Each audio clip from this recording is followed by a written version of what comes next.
기도하겠습니다. 하나님 아버지, 새는 밤에도 단잠의 복을 주시고 이 아침에 하나님이 생각나고 하나님 앞에 무릎 꿇을 마음 주셔서 감사합니다. 오늘도 말씀을 통하여 죄를 가르쳐 주시고 또 엎드려 간구하는 저희들의 간절한 간구가 하나님의 마음을 얻고 하나님의 임재를 경험하도록 아버지 축복해 주시옵소서. 하나님의 은혜 없이는 살 수 없는 저희들임을 고백합니다. 주님, 여러 가지 기도 제목 가운데 반드시 주님의 살아계신 응답의 징조를 허락해 주시옵소서. 예수님 이름으로 간절히 소망하며 기도하옵나이다. 아멘. 시편 4편 1절부터 8절까지 합독하도록 하겠습니다. 내 의의 하나님이여, 내가 부를 때 응답하소서. 곤란 중에 나를 너그럽게 하셨사오니 내게 은혜를 베푸사 나의 기도를 들으소서. 인생들아, 어느 때까지 나의 영광을 바꾸어 욕되게 하며 헛된 일을 좋아하고 거짓을 구하려는가. 여호와께서 자기를 위하여 경건한 자를 택하신 줄 너희가 알지어다. 내가 그를 부를 때에 여호와께서 들으시리로다. 너희는 떨며 범죄하지 말지어다. 자리에 누워 심중에 말하고 잠잠할지어다. 의의 제사를 드리고 여호와를 의지할지어다. 여러 사람의 말이 우리에게 선을 보일 자 누구냐 하오니 여호와여, 주의 얼굴을 들어 우리에게 비추소서. 주께서 내 마음에 두신 기쁨은 그들의 곡식과 새 포도주가 풍성할 때보다 더하니이다. 내가 편안히 눕고 자기도 하리니 나를 안전하게 살게 하시는 이는 오직 여호와이시니이다. 아멘. 시편 4편은 또 고난 중에 기쁨을 노래한 다윗의 시입니다.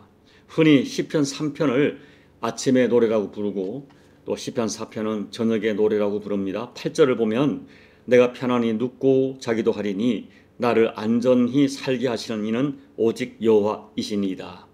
다윗은 지금 자기가 여러 가지 곤란한 중에 있지만 그래도 편안히 잘 수 있고 안전히 살 수 있는 것이 오직 하나님의 은혜 때문이라고 고백하고 있습니다. 어떤 분이 말하기를 불면증의 원인 중에 하나가 불신이다 라고 말해요. 하나님을 향한 진짜 믿음이 있다면 진실하고 굳건한 믿음은 편안한 잠을 준다라고 이야기합니다. 다윗은 왕이 되기 전에 사울의 추격을 피해서 끊임없이 광야와 외국으로 도피하며 살았지만 그래도 하나님이 함께 하신다는 믿음으로 편안히 잠을 잘 수가 있었습니다.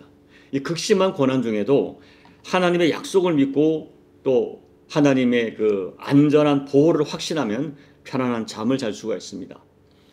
어떤 베개보다도 하나님의 약속의 말씀이 우리에게 평안을 주고 또 어떤 이불보다도 하나님의 은혜, 하나님의 사랑에 대한 확신이 따뜻한 보호를 우리에게 줍니다. 우리 험한 인생을 살아가는 저희들 때때로 불면의 밤을 자기도 하지만 물론 항상 불면이 우리가 항상 평안을 할 수는 없어요. 모든 불면이 불신이라고 말할 수는 없습니다. 그럼에도 불구하고 진짜 믿음을 가진 사람들은 험한 인생 여정 가운데 크고 작은 도전을 만나지만 고난 중에도 편안을 누리며 살 수 있습니다. 그렇다면 우리가 오늘 다윗의 이 시를 보면서 어떻게 해야 고난 중에도 평안을 누리며 살 수 있을까요? 첫째는 하나님의 변함없는 신실함을 믿고 하나님께 기도해야 합니다. 자, 1절 말씀을 다시 읽어볼까요? 내 의의 하나님이여, 내가 부를 때 응답하소서. 곤란 중에 나를 너그럽게 하셨사오니 내게 은혜를 베푸사 나의 기도를 들으소서. 다윗은 지금 과거에 하나님이 내가 여러 가지 곤란함을 당했을 때에 너그럽게 선대하신 하나님의 은혜를 회상합니다. 그리고 그 과거에 내게 은혜를 베푸신 하나님이 변함없이 지금도 은혜를 베푸사 나의 기도를 들어달라고 합니다. 이 기도가 한 구절이 곤란 중에 빠진 성도에게 좋은 기도의 지침이 됩니다. 우리가 기도할 때 매우 중요한 것은 내가 기도하는 그분, 내 기도를 받으시는 그분이 어떤 분인가에 대한 정확한 영적 지식을 가지는 거죠. 오늘 본문에서 다윗은 내 의의 하나님이여라고 고백합니다.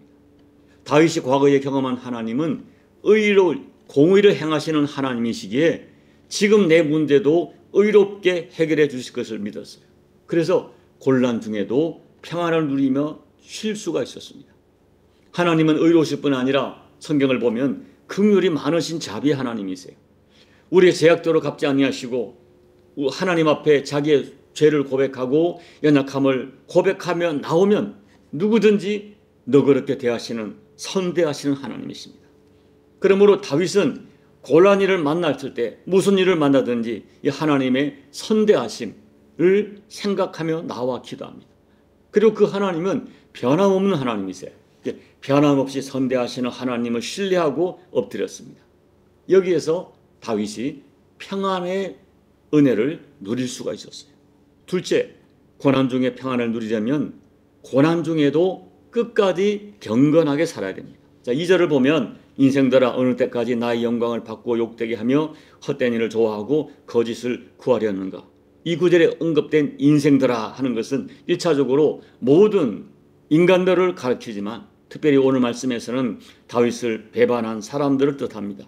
그들에게 언제까지 너희가 하나님의 영광을 욕되게 하고 언제까지 헛된 일을 좋아하고 거짓을 추구하며 살려느냐고 반문한 후에 3절에서 하나님은 경건한 자를 택하시고 바로 경건한 자의 기도를 들으신다는 진실을 선포합니다.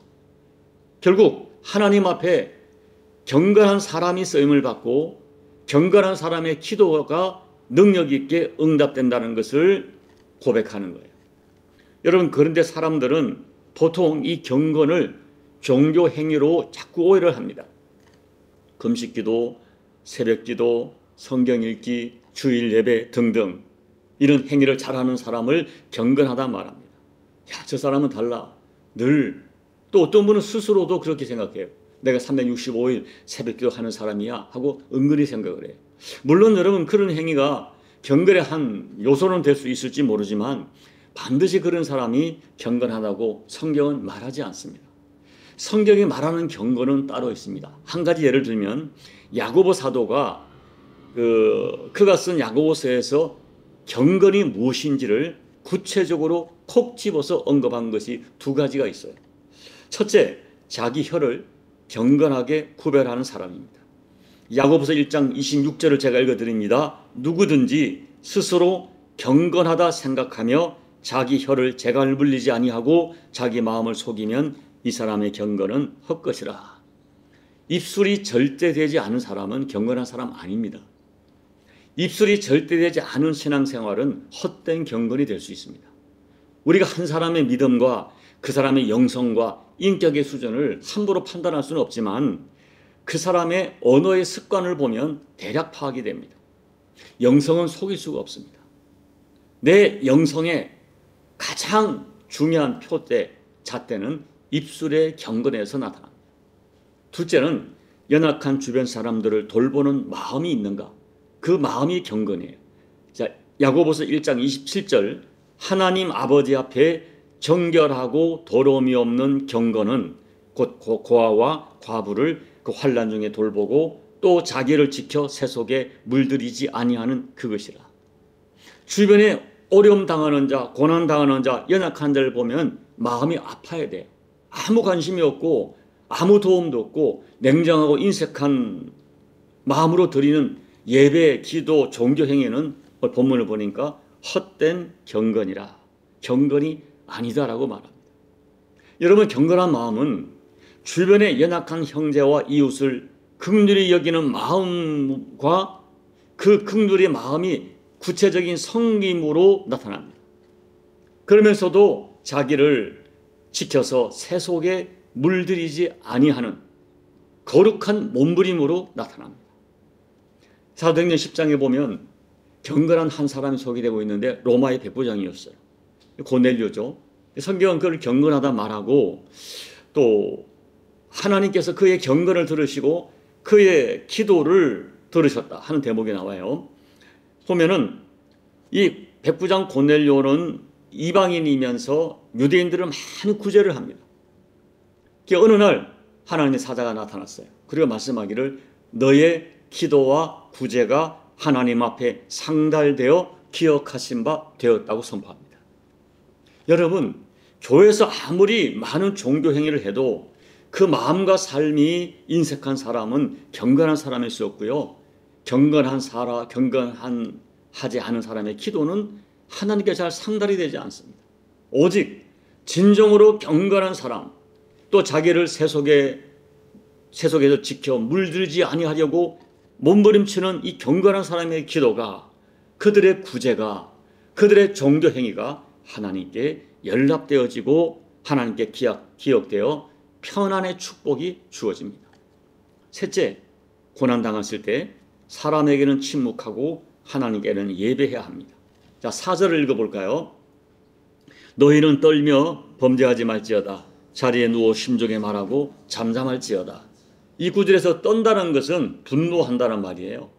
여러분, 사람이 마음이 분노하면 소리를 지릅니다. 대개가 자기를 변명하고 자기 막 주장을 하고 소리를 질러요. 그러나 이 고난당했을 때 바로 그 분노를 자제하고 특별히 말을 삼가하고 조금 더 침묵해야 합니다. 누구든지 고난당하고 또 특별히 억울하게 고난당하면 견디지 못하죠. 말하고 싶죠. 다 당연히 자기 변명하고 자기 입장으로 소리를 지르죠. 같이 교회에서도 소리를 지릅니다. 참 교회에서 재짓게 하거나 당회할 때 소리 지르는 사람 보면 참 가슴이 아파요. 여러분, 왜 세상 사람들이 우리 싸우면 왜 싸우냐고, 여기가 교회냐고 그러잖아요. 그 얼마나 참 가슴 아픈 이야기입니까? 근데 오늘 다윗은 고난 당했을 때, 특별히 네가 억울한 고난을 당했을 때 사람에게 침묵해라. 차라리 뭐예요? 자리에 누워 혼자 심정에 말해라. 자기에게. 또 혼자 심정에 자리에 누워서 하나님께 말하겠죠. 하나님께 하소연하고 하나님께 말해라. 여러분, 고난 당했을 때 분노를 자제하고 특별히 말을 삼가하고 침묵하면 이 고난의 상황을 더 악화시켜서 고난을 통하여 나를 넘어뜨리려는 사탄의 도발에 속지 않게 됩니다. 그러나 대개 고난 당할 때 소리를 지르니까 고난은 고난대로 당하고 상황이 역전되지 않아요. 근데 오늘 이 다윗은 고난 중에 사람에게는 침묵하고 자기 심정에 말하고, 그리고 오히려 더 뜨겁게 뭐예요? 4절을 보면 하나님께 의의 제사를 드리라. 답답한 심정으로 가슴이 터질 것 같을 때 그때는 사람에게 말하지 말고 떨지 말고 분노하지 말고 성전에 달려나와 하나님의 교회 예배당에 달려나와 뭐예요? 뜨겁게 하나님을 예배하라. 하나님께 마음을 토하고 하나님을 오히려 더 답답하니까 소리 높여 찬양을 하고, 여러분 그럴 때는 어떤 내 심정을 토하는 마음으로 찬양해도 괜찮아요. 찬양하고 말씀 앞에 엎드리는 거예요. 5절에 의의 제사란 것은 의의 제사를 드리고 여호와를 의지할지어다 할 때 의의 제사는 형식적 예배와 구별되는 말로서 고난 중에, 힘든 중에, 억울한 중에 찬양과 감사가 넘치게 하는 진실한 예배를 말해요. 여러분, 제가 참 내일 설교를 미리 좀 준비를 했는데요. 보면은 시편 중에 이 비탄의 시, 이 150편 중에 비탄한 심정을 토하는 그 시가 한 42편 됩니다. 근데 그 중에 놀랍게도 다윗의 시가 그렇게 많아요. 왜 의로운 사람이, 이렇게 의로운 사람이 비탄하는 상황이 많은가? 그것을 여러분이 시편을 통하여 좀 배워갔으면 좋겠어요. 그리고 6절을 보십시오.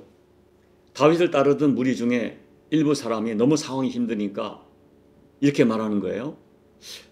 왕이시여, 우리에게 선을 보일 자가 누굽니까? 우리에게 도대체 이 너무 상황이 힘드니까 자꾸 믿음의 회의가 오는 거예요. 탄식하죠. 우리가 이렇게 하나님 편에 서는데 우리에게 선한 결과를 왜 안 주어집니까? 라고 말하는 거죠. 이런 사람에게 야, 조금만 더 참자, 끝까지 하나님 바라보자 라고 말하기 힘드니까 다윗은 하나님께 기도합니다. 주의 얼굴을 우리에게 비춰주십시오. 이 자신들의 처지를 살펴주셔서 좀 구원의 증표, 구원의 은혜를 베풀어 달라고 간구하는 것입니다. 그런데 이렇게 고난 중에 뜨겁게 기도할 때 다윗의 마음에 샘솟듯 기쁨이 생기는 거예요. 그게 7절입니다. 주께서 내 마음에 두신 기쁨은 그들의 곡식과 새 포도주가 풍성할 때보다 더합니다. 내 사업이 잘 되고 기가 막힌 그날 한 해에 엄청난 소득이 오고 그때보다 더한 기쁨이 다윗의 마음을 찾아온 거예요. 여러분, 우리에게 믿는 자에게 주어지는 최상의 은혜가 뭡니까? 세상 사람이 볼 때 도저히 저 상황에서 찬양할 수 없는데, 저 상황에 감사할 수 없는데 감사하는 거예요. 저 어려운 상황에서도 평안과 기쁨을 누리는 것입니다. 이것이 최상의 은혜죠. 그러므로 여러분, 곤란한 일을 당했을 때 사람에게는 침묵해야 하지만 하나님께는 침묵하지 마십시오. 나와서 마음을 토하여 기도하고 뜨겁게 예배하십시오.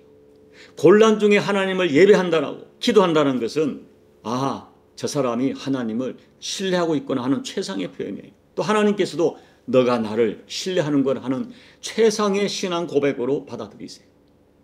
곤란 중에 예배하는 것, 곤란 중에 찬양하는 것, 하나님을 향한 최상의 신앙의 고백이고 표현이고, 바로 그것이 곤란 중에 평강의 은혜를 체험하는 축복의 통로가 됩니다.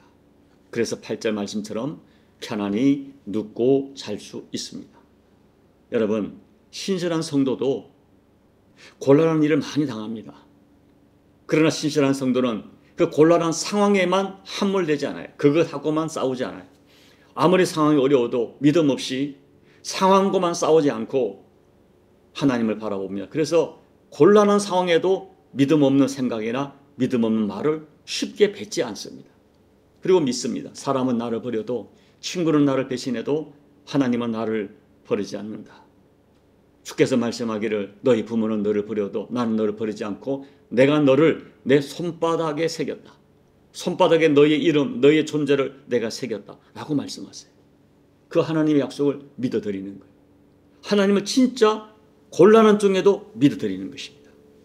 그래서 신실한 사람은 곤란한 상황을 만날 수 있지만, 또 때로는 마음에 좀 시험도 들 수 있고 아픔도 당하지만 완전히 낙심하는 그런 불안과 불신은 없습니다. 그리고 곤란한 중에 기도하고 찬양할 때 진정으로 세상에 줄 수 없는 기쁨과 평안을 경험하게 됩니다.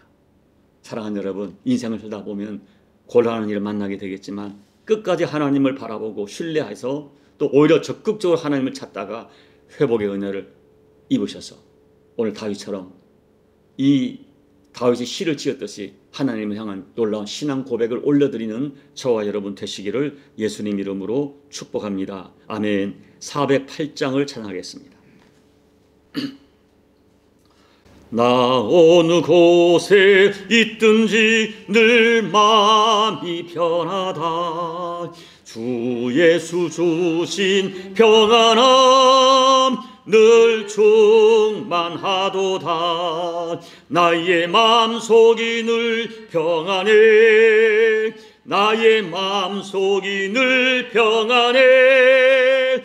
악한 죄 파도가 많으나 마음이 늘 평안해. 내 맘에 솟는 영생수 한없이 흐르니 목마름 다시 없으며 늘 평안하도다. 나의 맘속이 늘 평안해. 나의 맘속이 늘 평안해. 악한 죄 파도가 많으나 마음이 늘 평안해. 참되신 주의 사랑을 경험치 못하네. 그 사랑 내 맘 여시고 소망을 주셨네. 나의 맘속이 늘 평안해. 나의 맘속이 늘 평안해. 악한 죄 파도가 많으나 마음이 늘 평안해. 주 예수 온갖 고난을 왜 몸소 당했나. 주 함께 고난 받으면 멸류관 얻겠네. 나의 맘속이 늘 평안해. 나의 맘속이 늘 평안해. 악한 죄 파도가 많으나 마음이 늘 평안해. 하나님 아버지, 하나님이 가장 사랑하셨던 또 하나님이 직접 내 마음에 합한 자라 말했던 다윗이 세상 사람들이 경험하기 어려운 수많은 고난과 곤란한 일을 당했다는 사실이 우리들에게 참 어쩌면 오히려 역설적으로 위로를 줍니다. 아버지 하나님, 믿음의 사람도 곤란을 당할 수 있다. 신실하게 살아도 억울함을 당할 수 있다는 이 지나간 앞서간 믿음의 선배들의 삶을 우리가 묵상하면서 위로받게 도와주시고, 그때 그들에게 역사한 하나님이 우리에게 동일하게 역사하시는 살아계신 아버지 하나님을 고백하면서 하나님 의지할 때에 다윗이 경험했던 그 샘솟는 기쁨과 곤란한 중에도 잠들 수 있는 평강의 축복을 우리에게도 허락하여 주옵소서. 곤란 중에도 아버지 입술을 열어 쉽게 떨며 분노하며 하나님 입술로 우리가 실패하지 않게 도와주시고, 마음을 지키고 신앙을 지켜 하나님 바라보다가 하나님으로부터 주시는 평강과 위로와 회복과 치료의 은혜를 경험하도록 축복해 주시옵소서.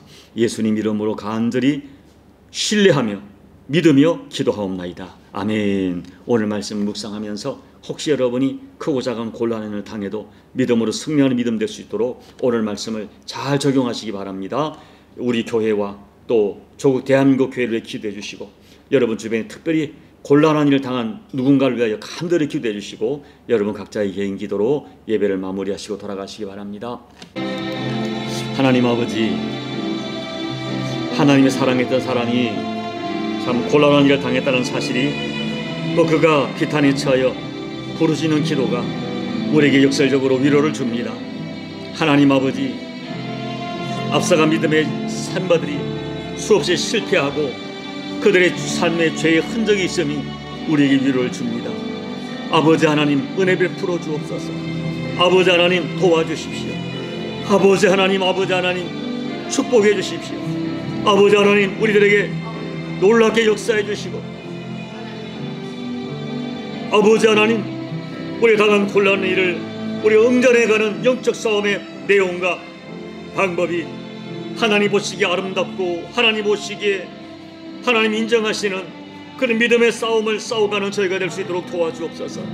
살다 보면 아버지 곤란을 당하고 억울한 일 당하고 공경을 많이 당하기도 하고, 나의 아버지 연약한 영성으로 말미암아 아버지 부끄러운 일을 많이 당하기도 하지만, 그럼에도 불구하고 하나님 앞에 나가 심정을 토하며 기도하며 아버지 앞을 뜨겁게 찬양하며 하나님을 의지할 때에 아버지 세상에 아버지 포도주와 모든 곡식을 거둘 때보다 더 큰 기쁨이, 더 큰 희열이, 평강이 우리 삶을 지배하는 삶을 허락받도록 도와주옵소서. 아버지, 오늘 다윗이 경험한 기쁨과 평강을 소망합니다. 허락해 주시고, 다윗처럼 수많은 도전과 곤란한 여건, 크고 작은 사건 가운데서도 믿음으로 반응하고 믿음으로 응전하여 아버지 사탄에게 휘둘리지 않게 도와주시고 믿음의 위대한 승리를 경험하는 우리가 될 수 있도록 아버지 도와주옵소서. 이 새벽에 한 사람 한 사람에게 마음을 만져주시고, 특별히 하나님 아버지, 마음에 상한 자가 있습니까? 어려운 자가 있습니까? 곤란한 일을 당한 자가 있습니까? 주님 말씀을 통해 위로해 주시고, 앞서간 하나님의 처방과 믿음의 사람들의 그들의 영적 싸움의 모습을 바라보면서 믿음으로 응전하여 믿음으로 승리하고 주가 주시는 놀라운 위로와 격려와 승리를, 아버지 구원을, 치료를 체험하는 우리 모두가 될 수 있도록 아버지 하나님 은혜 베풀어 주옵소서. 우리의 믿음이 곤란한 상황 가운데 작동하고 살아 역사하는 믿음이 될 수 있도록 아버지 은혜 베풀어 주시옵소서.